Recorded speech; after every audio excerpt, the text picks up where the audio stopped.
How do we stick to a schedule? That's very important today because many of us are very busy, and for good reason, because we want to get a lot done. And here at Vitalogy, we're all about having fun and getting something done. So it's very aligned to what we're doing and how we help people. But your schedule basically is the 168 hours you get every week. And just in case you hadn't noticed, we all get that same 168 hours. Nobody gets more or less. We all get the same. So the question becomes, how are we using it? And the question beneath that question is, why are we doing what we're doing? Now, depending on where you are in life, you've made choices. And all the choices that you've made in your life have brought you to where you are today. And hopefully you made a lot of good choices, and very likely you've made some bad ones. But the most important thing about those choices is that you own them. Because when we don't own the choices that we've made in life, we don't tend to take full responsibility or accountability for how they impact our life. We live in fantasy land or romantic pretensions or denial. And the way around that is to really look at the choices we've made and own those choices.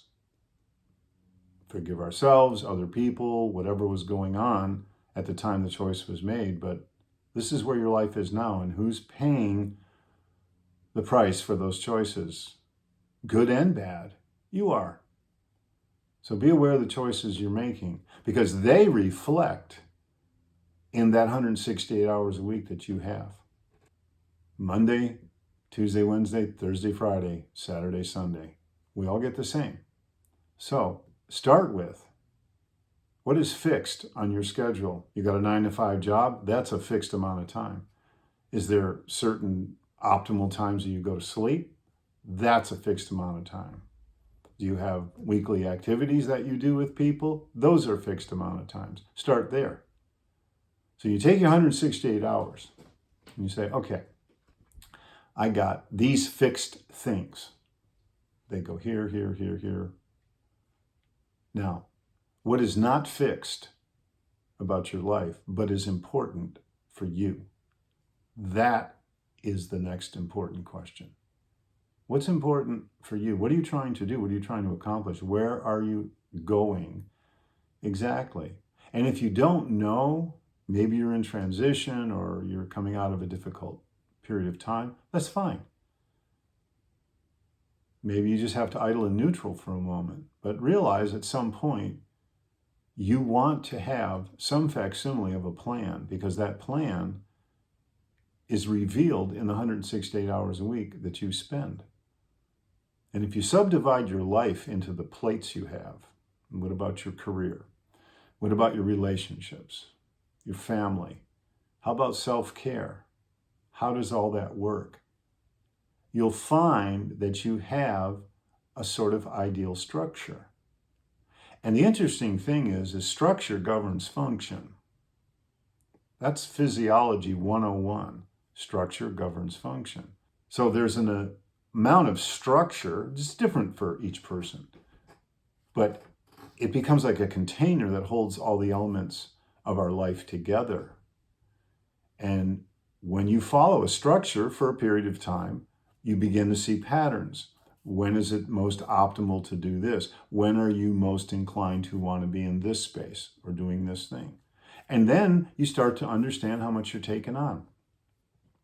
And the biggest thing involved with how much you take on is a little 2-letter word. And I bet you know what it is. Yes, it's no.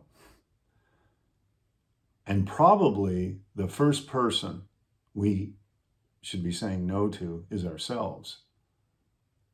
Because once we start to manage our own boundaries with ourselves and kind of get real with ourselves about what we're really capable of and what's real possible in this moment as opposed to what we'd like to think is, then we can accept what we call in Vitalogy the what so. It's what is, without judgment, And this is what I'm working with. And maybe at some point I want to be working with something else, but this is what I'm working with now, and it's my pathway to get there. So look at all the plates you have, and on a given day, how many of those plates are you going to actually move and spin and do something with? And one of the things that many clients do, very effective, is most projects, most things we're doing, take time. And we can't just stop everything else to do them. We do them in stages. And if you leave the stage where you are with a project to where you can just seamlessly pick back up.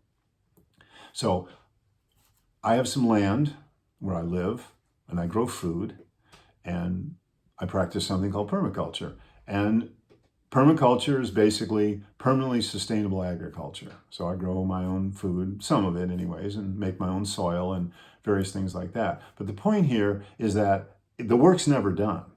There's always more to do. And what nature has taught me is that with a little planning, I can be mindful of kind of what is now and what is next.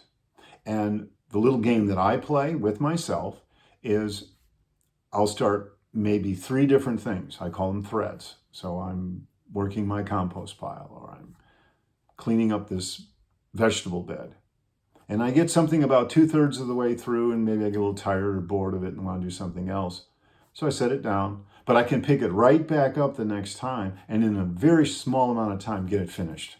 And then it's done. So managing your 168 and sticking to a schedule means what you're signing yourself up for, you're actually completing. So I have 3 ways of looking at things. What are you starting? What are you really engaged with and heavily involved with? And what are you wrapping up? Because we can only have so many threads going in our life. And one of the problems we have is we get too many. And that causes us a lot of trouble. So you could have a big project like house renovations, but if you break it down into smaller pieces and say, here's one piece of it, and it started, here's another piece, I'm very involved, but here's another piece, and I'm almost done. And I'm going to finish that before I start anything new. So I keep the number of moving parts, moving items within a given project, within the bigger plate, to a minimum. And I'm very clear about that. Very, very clear about that. So in order to live an accomplished life, in order to get a lot done, and not get burnt out and have some fun along the way, these little points of structure, build in a little randomity, do a weekly or monthly review. Say, well, how am I doing? And what's good about that is you might say, I'm not really doing too well with that. And guess what? I don't want to do it anymore. And that's okay. As long as you understand whatever consequences might be attached to that and you're willing to accept that. But it's not like you have to finish everything you start. But you've got to know why you started it. And you got to know why you wanted to finish it and why the circumstances have changed. So there is a lot of fluidity in this. But the container that holds it is that weekly schedule. What days of the week are you more inclined to get what done? How do you arrange your schedule? I have clients who are business owners and they like to get up and they like to take care of all the calls and the different things like that, emails and stuff by 1, 2 o'clock. And they want to be free the rest of the day. And that's a wonderful schedule. Now, there's still work-related stuff they're going to do, but now they've built in a little randomity. Maybe they can run some errands or take care of this or have a little self-care. So that's how we get some real leverage over our schedule. And that's how we stick to the schedule, by having some room in it to move around. It's okay.